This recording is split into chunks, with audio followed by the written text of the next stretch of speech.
네, 여러분 안녕하세요. Hello, everybody. 예, 우리 서로 멀리 계시지만 우리 서로 인사해 보겠습니다. 안녕녕하세요. We're far away. Please 예, greet one 잘 another from afar. 지내셨죠? 예, 잘 지내셨죠? How's everyone doing? 예, 보고 싶었습니다. 인사도 좀 하시고요. We missed you very much. 예. 별로 안 좋으세요? Are things not going well?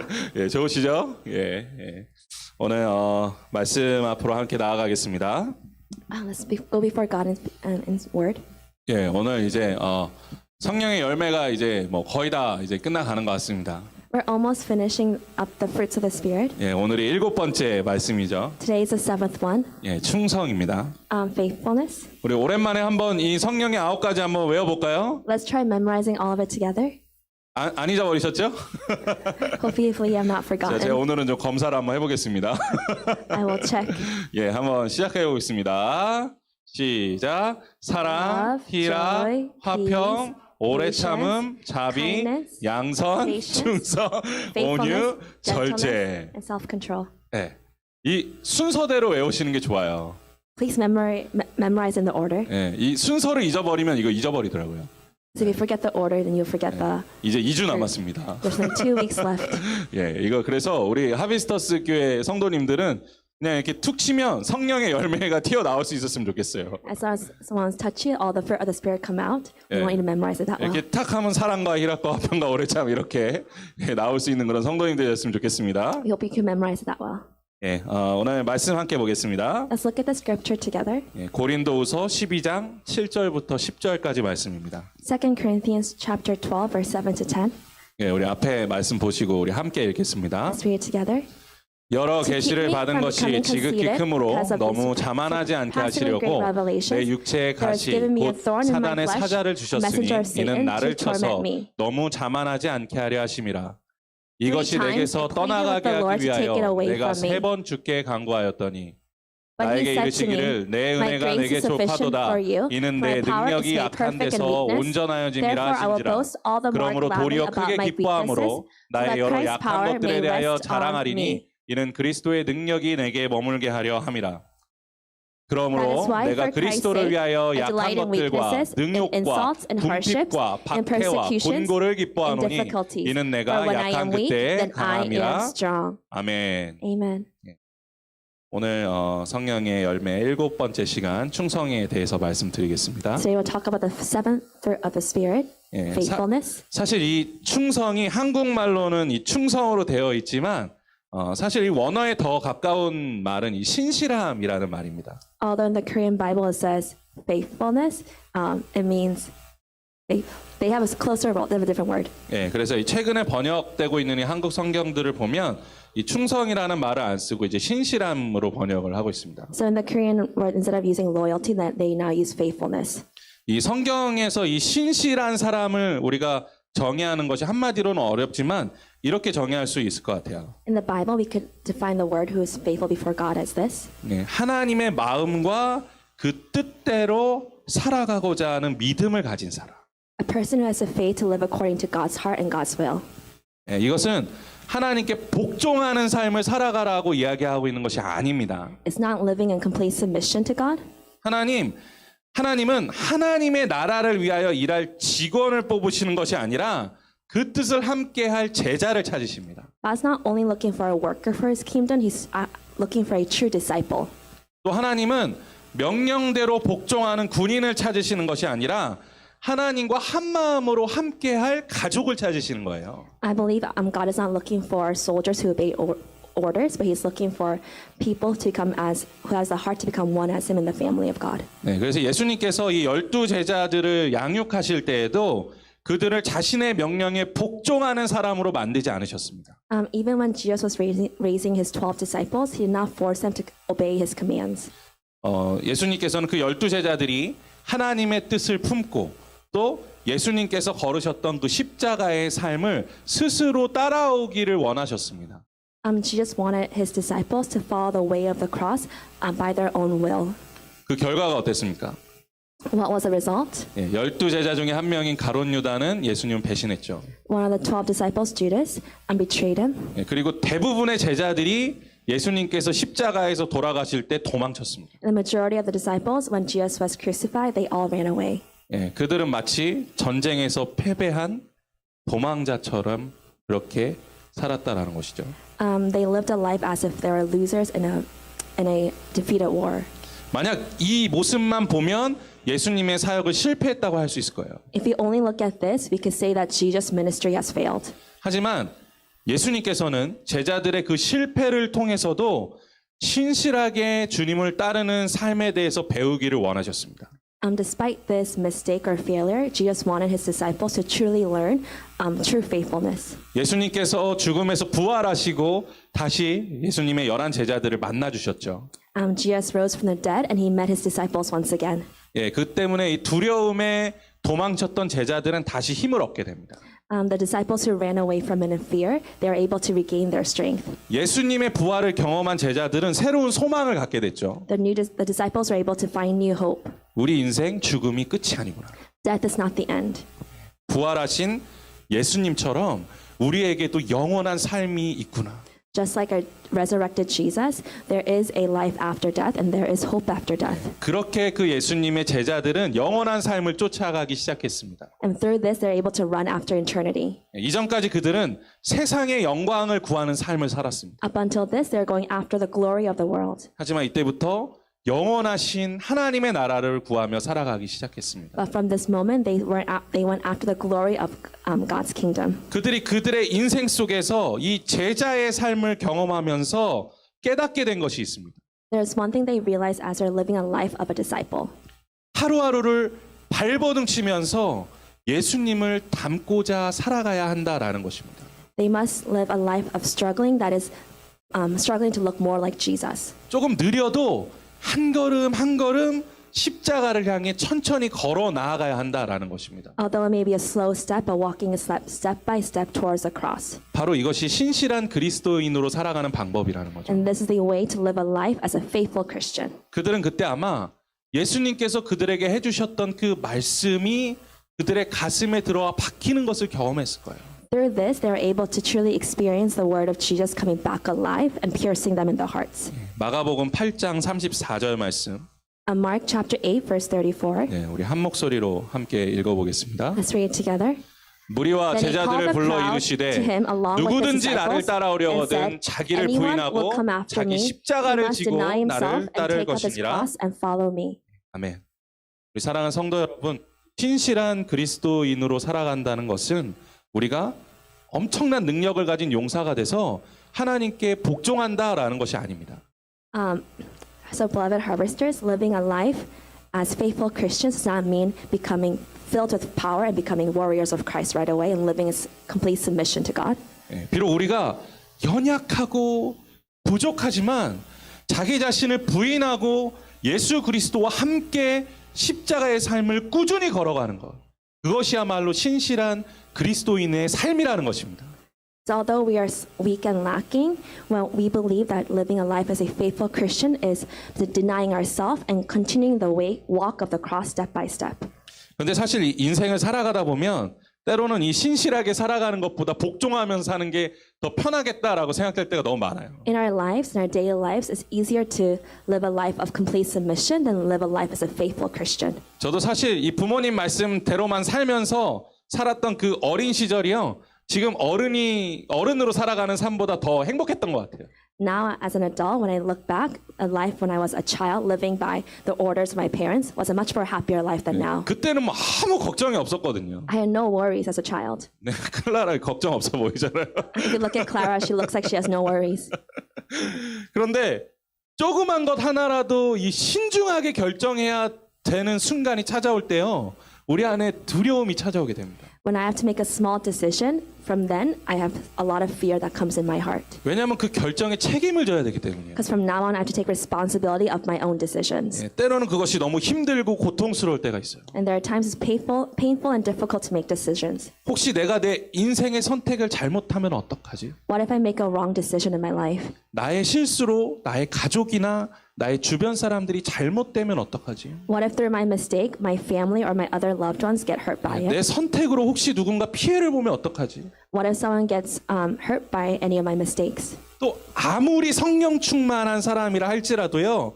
실수가 있기 마련입니다. Even if we're full of the Holy Spirit, there are mistakes in our lives. 이런 여러 가지 생각들이 때로는 우리를 너무 연약하고 두렵게 만든다라는 거예요. All of these type of thoughts, when they come into our mind, they make us fearful and distressed. 그렇기에 이 그리스도인으로서 신실하게 살아간다라는 것은 때로는 그 모든 선택과 두려움 가운데에서도 흔들림 없이 하나님을 바라볼 수 있어야 한다라는 것입니다. In the midst of this fear and distress, we must be able to look at and have unshakable faith and look upon our God. 그럼 우리가 어떻게 해야 이 신실한 그리스도인으로 살아갈 수 있을까요? So how can we live a life as a faithful Christian? 우리가 오늘 말씀을 통해서 이 신실한 그리스도의 삶이 무엇인지, 그리스도인의 삶이 무엇인지를 묵상해 보기를 소망합니다. So through today's scripture and sermon, I hope we can meditate on what it means to be a faithful Christian. 또 나도 그 삶을 살아가겠다고 결단하는 우리 성도님들 되시길 주님의 이름으로 I 축원합니다. hope you can make a decision to live a life as a faithful Christian today. 자, 오늘 말씀을 통해 이 신실함이라는 그 본보기를 보여주고 있는 한 사람이 나오고 있습니다. There's one person that shows us the meaning of faithfulness. 그의 이름은 사도 바울이죠. His name is Apostle Paul. 기독교 역사에서 그가 이룬 업적은 정말 대단합니다. If you look at his achievements, it's quite great. 일단 그는 세계 선교의 기틀을 잡은 사람입니다. He was the foundation. He laid the foundation of world missions, 그는 지식적으로 아주 뛰어난 and he 사람이었죠. was full of great knowledge and wisdom. 그가 이 서신서에 적어놓은 기록들이 이 기독교의 신학을 정립했다고 해도 더 그 과한 말이 아닙니다. If you look at all the epistles, it laid a great foundation for our theology today. All the epistles that he written. 그리고 그는 때로는 칼같이 정의로우면서도 또 때로는 솜털같이 너무 부드러운 사람이었습니다. At times he was after justice like a sword, and they're sharp like a sword, and there are times he was soft like a feather. 또 그가 행했던 이 기적을 기억하시죠? You remember all the miracles that he had done in his life? 온갖 병을 고쳤습니다. He healed many diseases. 죽은 사람도 살리고 He raised the dead. 자신이 거의 죽어가는 중에도 살아나고 Even though he was at the near death, he saved himself. 귀신도 쫓아내고 He was able to do exorcism. 심지어는 기도하는 동안 저 하늘 높은 곳에 다녀왔다라는 고백도 합니다. During his prayer, he was able to go to third heavens and come back. 그는 정말 뛰어난 영성을 소유한 사람이었죠. He was a man of great spirituality. 아마 그 말 그대로 이 세상 그리스도인 중에 가장 뛰어난 사람이었다라고 말해도 과언이 아닌 거예요. And it's not an exaggeration if one wants to say he's probably one of the greatest Christians to live. 그런데 이런 완벽해 보이는 사람에게도 오늘 성경에서는 연약한 부분이 있었다라고 말씀하고 있다라는 것이죠. Even at a person who seems perfect as Apostle Paul, even he had his own weaknesses. 사도 바울은 자신을 괴롭히고 있는 그것을 가시라고 말씀했습니다. He called this his weakness a thorn.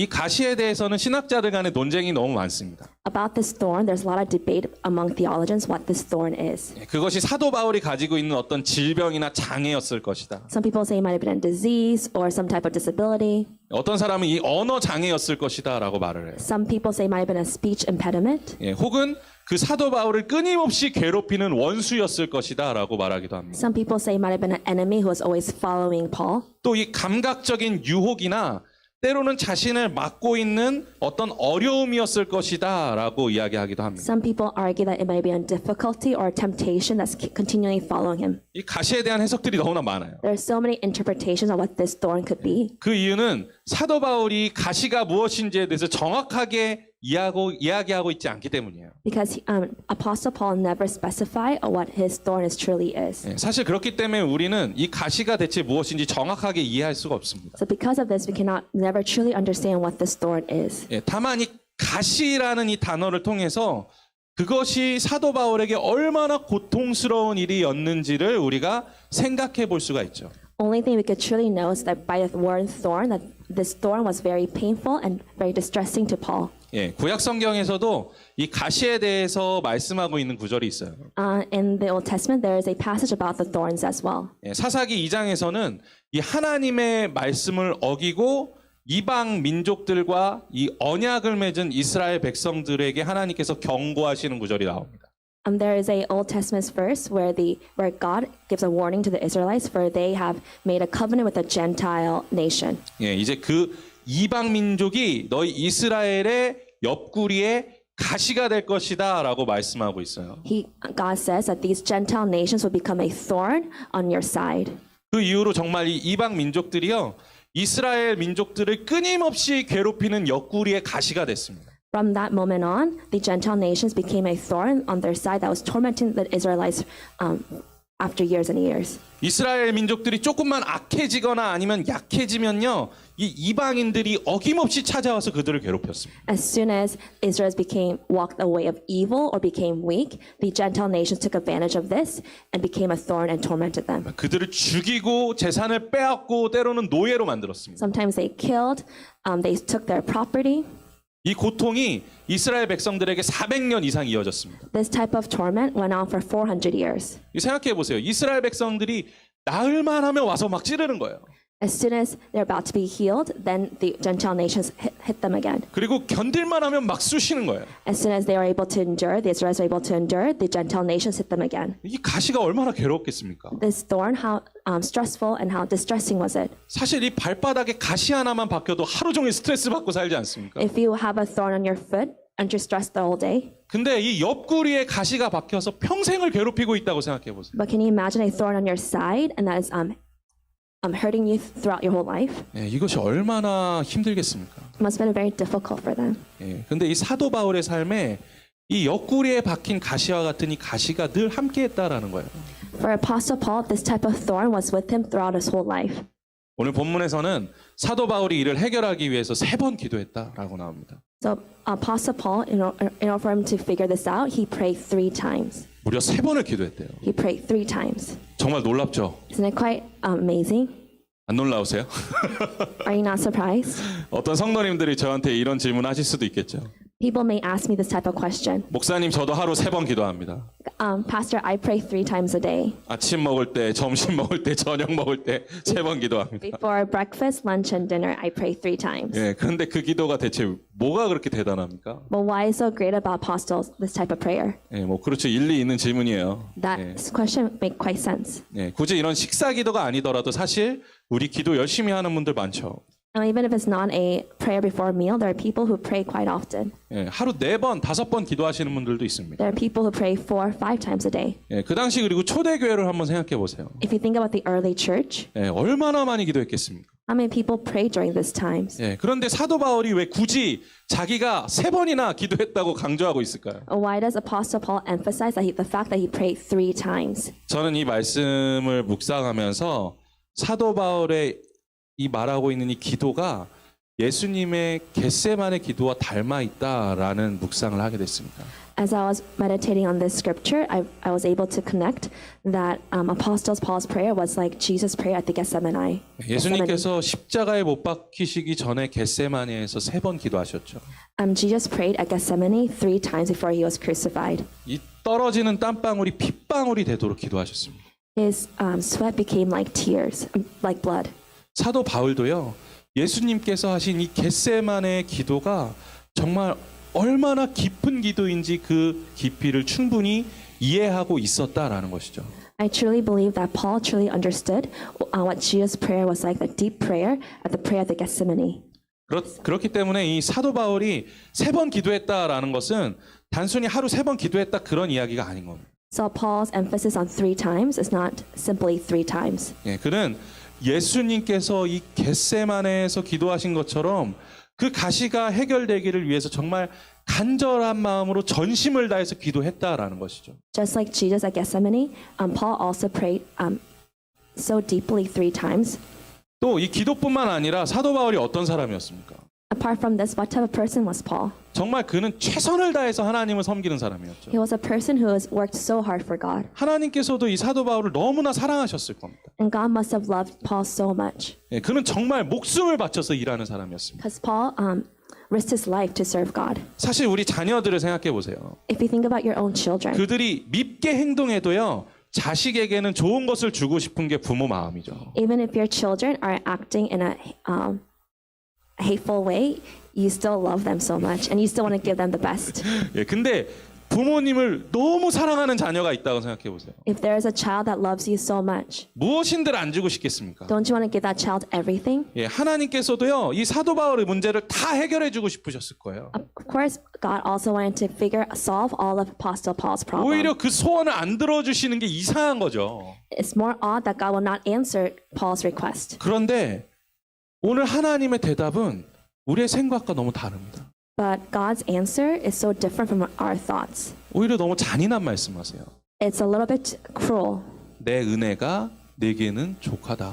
My grace is sufficient for you was his answer. 이것은 그 은혜가 너한테 적당하다 이런 수준의 표현이 아닙니다. It's not just saying my grace is just enough for you.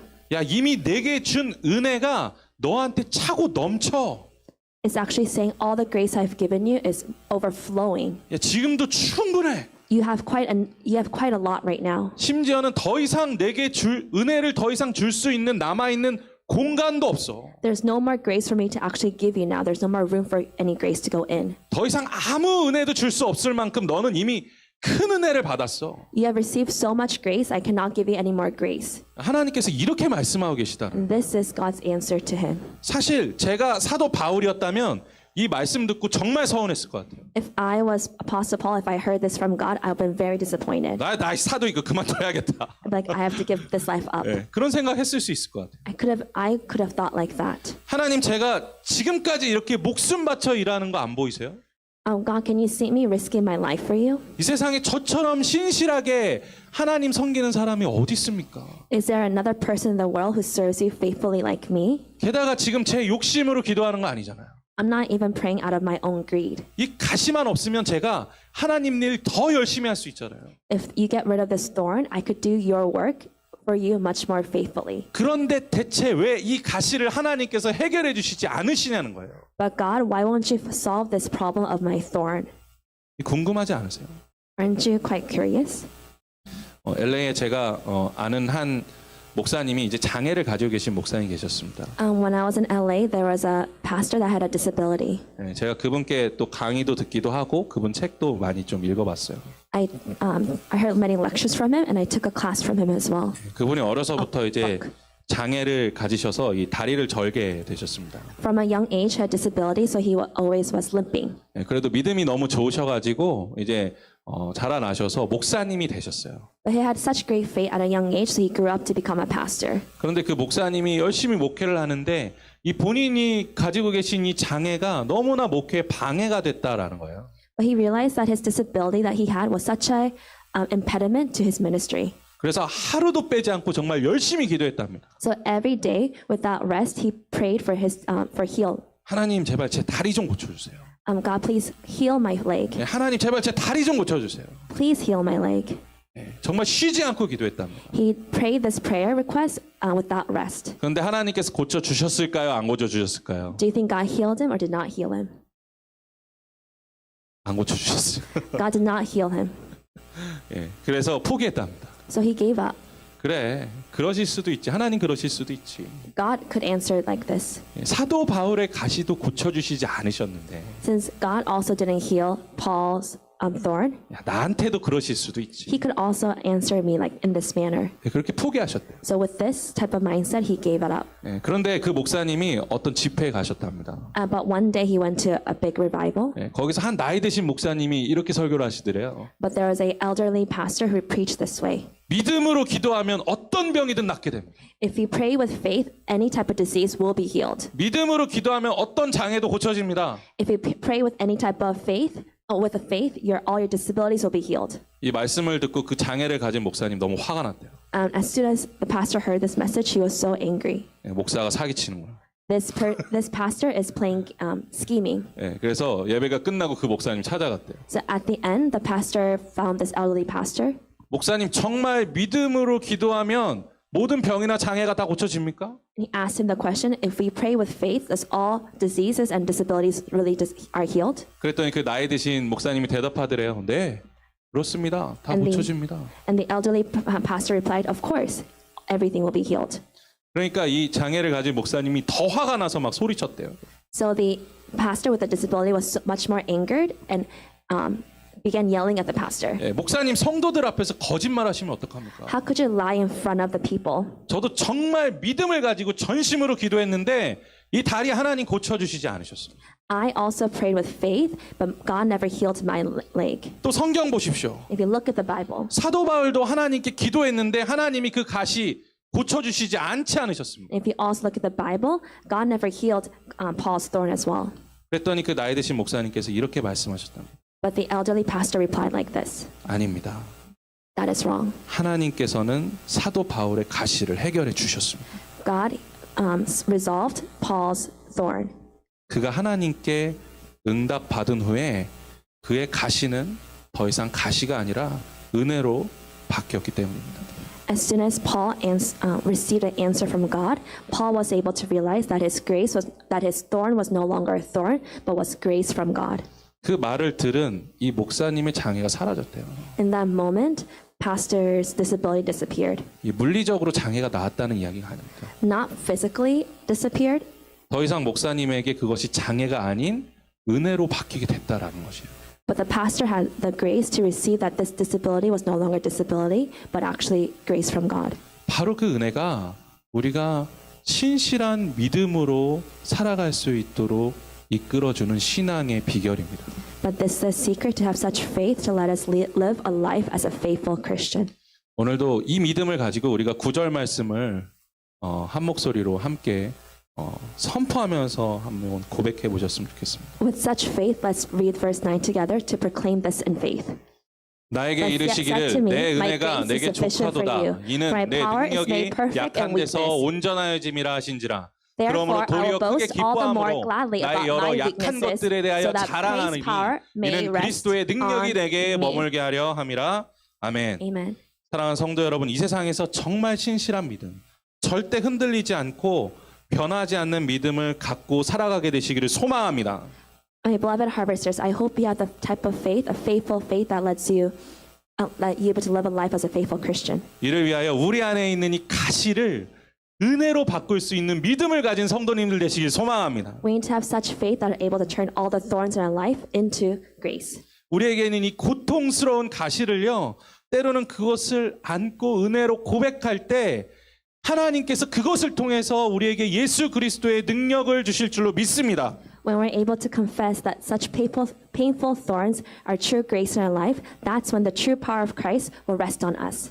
사실 우리에게도 이런 가시가 있어요. There are such thorns in our life. 저는 사실 우리 모든 성도님들의 삶에 대해서 다 알지는 못합니다. I don't know everything about all of your lives, 하지만 우리 성도님들의 인생에 이런 가시와 같은 고통이 함께 있다라는 것을 충분히 알고 있습니다. but I do understand and know that in all the midst of your lives there have been such thorns.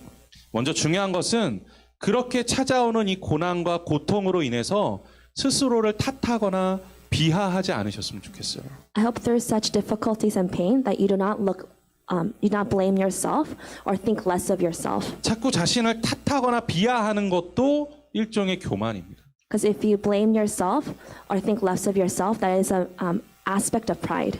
하나님이 아닌 자기 자신의 능력을 의지하다 보니까 자꾸만 자신의 부족함을 탓하게 되는 거예요. If you're depending on yourself, you're able to see more of your weaknesses. 하나님께서는 우리 한 사람 한 사람에게 결코 부족하게 주시지 않으셨습니다. For each individual here, God did not make us any less. 우리에게 주신 그 모든 것 중에서 하나님의 은혜가 아닌 것이 없습니다. Of everything that God has given us, there is nothing that God has given us that is not His grace, out of His grace. 예, 우리가 신앙생활하면서도 이 고백에 함께하길 소망합니다. In your walk of faith, I hope you have this type of confession. 우리가 흔히 사모하는 이 성령의 은사는 말 그대로 선물이지 그것이 능력이 아닙니다. Remember that the gifts of the Spirit that we're going after are not power, are gifts, not power. 예, 우리는 성령 충만한 사람을 어떤 슈퍼맨과 같은 능력을 가진 사람으로 생각하지만 사실 그렇지 않다라는 거예요. We often look at people who have such gifts as Superman, but that is not the case. 예, 사도 바울을 한번 생각해 보세요. Let's look at Apostle Paul. 그는 아까도 말씀드렸지만 엄청난 능력을 가진 사람이었죠. He was a person of such great power. 정말 성령의 은사가 충만한 사람이었습니다. He was a person with so many gifts. 그런데 결국 그는 자기 자신에게 있는 가시 때문에 괴로워하는 사람이었습니다. But in the end, he was a person who was tormented by his own thorn. 그가 그렇게 성령의 은사를 가지고 있음에도 불구하고 그렇게 괴로워하고 아파했던 이유가 뭘까요? Even despite his own spiritual giftings, he was tormented day and night out of his own thorn. 그것은 그 가시 속에 교묘하게 숨어 있는 교만함을 보지 못하기 때문이에요. As this thorn was hiding the pride that he could not see. 내가 이 가시만 없으면 더 큰 일을 할 수 있을 텐데. Without this thorn, I could do greater works for God. 내가 이 가시만 없으면 더 훌륭한 일을 할 수 있을 텐데. If I did not have this thorn, I could do more remarkable works for God. 예, 사실 사도 바울이 이런 마음을 가지고 있었는지는 분명하게 알 수는 없습니다. We don't know for a fact if Paul had this type of heart. 하지만 우리가 오늘 말씀을 통해서 사도 바울이 고백하고 있는 바를 알 수 있죠. But we can look at the verses and see what Paul's confession is. 자신이 이 가시를 갖게 된 것이 교만하지 않게 하시기 위한 하나님 뜻이라는 거예요. He realized that the reason why he had this thorn was because so he would not be prideful in front of God. 즉 이 고백에는 이 가시가 없었다면 그가 훌륭해지는 것이 아니라 교만해질 것이었다라는 고백이 있는 거죠. So he realized if he got rid of this thorn, he'll not be more successful, but he'll be more prideful. 사실 하나님께서 사도 바울을 부르신 것은 그가 일꾼으로 그냥 쓰임 받기 위해서 부르신 것이 아닙니다. God did not call Paul just to be a worker for his kingdom. 하나님은 사도 바울이 그의 자녀로 기쁨으로 살아가길 원하셨어요. God called Paul so that he would be a true, loved, beloved child of God. 그가 어떤 상황에서도 아버지 되신 하나님을 바라보고 기쁨과 감사로 살아가기를 원하셨습니다. God wanted Apostle Paul to live a life of joy and thankfulness. 그것을 깨닫게 된 사도 바울은 오늘 말씀을 통해서 진정으로 신실한 믿음이 무엇인지를 고백하고 있다라는 것입니다. So through today's scripture, Apostle Paul is able to confess what true faith is. 하나님 감사합니다. God, thank you. 내 안의 가시를 통해서 내 안의 연약함을 보게 하여 주시니 감사합니다. Through this thorn, I'm able to see my own weaknesses. 이제 이 연약함을 통해서 내 안에 그리스도께서 완전하게 일하신다는 것을 깨닫게 되었습니다. Through this thorn, I'm able to see that God works more powerfully inside of me and is more complete inside of me. 오늘 우리 성도님들에게도 이 고백이 함께하기를 소망합니다. I pray that this type of confession is with you today. 성도 여러분 주의하시기 바랍니다. Please be careful of one thing. 우리 인생에 가시가 없는 인생은 없어요. There is no life without a thorn. 혹시 가시가 없는 성도님 있으십니까? Is there a person who does not have any thorns in their life? 교만과 아주 가까워 있다고 생각하시면 돼요. That is very close to being pride. 우리가 예수님 믿기 때문에 축복받는 건 사실입니다. It is true that we are blessed because we're Christians. 하지만 예수님 믿는다고 다 잘 되는 것도 아니에요. But that doesn't mean just because you're Christian, you're successful. 여기 있는 제가 증인입니다. I am a true evidence of this. 여기. 예수님 믿어도요 공부 못 하더라고요. Even if you believe in Jesus, you don't do well in school. 자녀들 다 공부 잘하세요? Are all your children do well in school? 이렇게 예수님 믿는데 공부 잘해야 되는 거 아닙니까? If you believe in God this much, you should be studying. You should be this successful in your studies. 근데 그렇지 않더라고요. I realize that's not the case. 예수님 믿어도 사업 망합니다. Even if you believe in God, your businesses may fail. 예수님 믿어도 직장에서 쫓겨나요. Even if you believe in God, you could be fired from your job. 예수님 믿어도 연애도 실패합니다. Even if you believe in God, your relationships may fail. 때로는 결혼도 실패합니다. Your marriages may fail. 또 육체적, 정신적으로도 고통받습니다. Your physical and mental states are also tormented. 또 병이 들고 장애도 생길 수 있습니다. You could become sick and you have disabilities in your life. 그런데 그렇게 실패한 것처럼 보이는 인생을 사는 것이 우리가 신앙생활 잘못했기 때문입니까? But are all these failures happening because we have failed in our walk of Christ? 혹시 우리가 기도를 안 해서 그렇습니까? Is it because we have not prayed that we have this type of failures in our life? 성경을 보지 않아서 그런가요? Is it because we have not read the Bible? 우리가 많이 부족하기 때문입니까? Is it because we just lack so much? 그게 아니라는 거예요. And this is not the case. 그럼 왜 그런 일이 생깁니까? Then why do such events happen in our life? 죄송합니다. 저도 잘 몰라요. I'm sorry to say I don't know the answer to this. 이 세상에는요, 우리가 결코 알 수도 없고 설명할 수 없는 일들이 우리 인생에 일어납니다.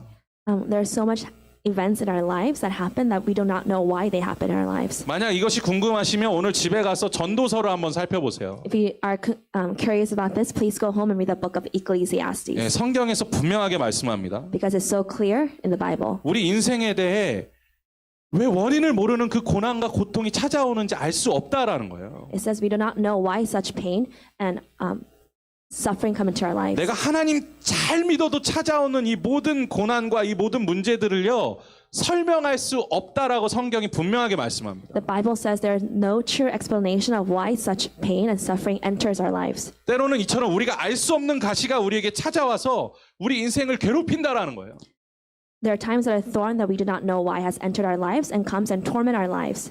하지만 사랑하는 성도님, 그럴 때마다 오늘 말씀을 기억하기를 소망합니다. But please remember today's message when you have these thoughts. 그 가시가 우리 인생에 찾아올 때 그 원인에 집중하는 것이 아니라 오늘 말씀을 기억하셨으면 좋겠습니다. When a thorn enters your life, instead of focusing on the reason of this thorn, think about today's message. 우리에게 찾아온 그 가시가 아무리 우리를 고통스럽게 만든다 할지라도 그 고통의 깊이는 하나님께서 우리에게 보내주신 독생자 예수 그리스도의 그 십자가의 고통보다 크지 않다라는 사실이에요. There's no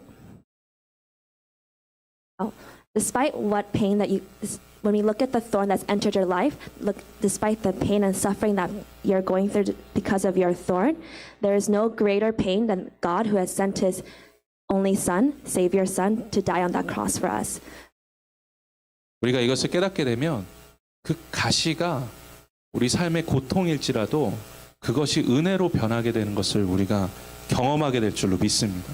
When we realize this, we can see our thorn changing from thorn to grace. 사랑하는 성도 여러분, 우리 주 예수 그리스도를 기억하기 바랍니다. Please remember our Jesus Christ, our Savior. 예수 그리스도께서는 그 십자가라는 가시, 그 연약함을 통해서 우리에게 구원의 선물을 주셨습니다.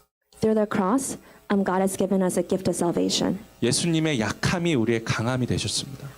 Our weakness is our strength. 그의 고난이 우리의 회복이 되셨습니다. His pain has become our restoration. 그의 죽음이 우리의 승리가 된 줄로 믿습니다. His pain has become His death has become our victory. 그 십자가의 은혜를 알고 믿는 사람은 우리 인생의 가시를 은혜로 바꿀 수 있게 되는 줄로 믿습니다. If we understand the true grace of the cross, we can understand the true grace of our lives. 그리고 평생을 감사하며 어떤 삶 속에서도 신실하게 주님을 바라보는 삶을 살아가시게 될 줄로 믿습니다. And through this, we're able to live a life of true joy and thankfulness despite the circumstances. 예, 말씀 마무리하겠습니다. I'll summarize today's message. 사랑하는 성도 여러분, 지금 자신의 삶을 한번 되돌아보셨으면 좋겠습니다. I'd like you to reflect on your lives right now. 지금 우리를 괴롭히고 있는 가시가 있죠. There's a thorn that's tormenting you right now. 육신적인 혹은 정신적인 아픔일 수도 있습니다. It could be a physical or mental disease. 또 관계의 상처일 수도 있습니다. It could be a relationship. 또 지난날의 나의 잘못들, 또 어려움일 수도 있죠. It can be your past mistakes or past difficulties. 또 경제적인 어려움, It could be a financial difficulty. 또 신분 문제, It could be your status 또 차별당하는 것, or discrimination 또 가정의 문제들. or problems in your family. 정말 많은 것들이 우리 삶의 가시로 박혀 있을 수 있습니다. Such many things could become thorns in our lives. 지금 이 시간 우리가 가지고 있는 이 가시들을 바라보시면 아프시겠지만 어렵더라도 감사함으로 그 가시를 끌어안는 시간 되시길 소망합니다. If we look at this thorn right now, it's such painful for us. But if I ask that you look at this thorn and embrace it in your life, 그때 하나님께서 그 가시를 은혜로 바꿔주실 줄로 믿습니다. when we embrace our thorns, through this, God will change our thorns to His grace. 우리가 그 은혜로 신실한 삶을 살아나가는 성도님 되시길 축원합니다. Through this, I hope you're able to live a life as faithful Christians. 또 그 가시가 은혜로 바뀌는 것이 우리 교회의 축복이 되기를 소망합니다. That it will be blessing for our church to see these thorns become grace. 우리 함께 찬양하며 주님 앞에 나아가겠습니다. Let's all raise.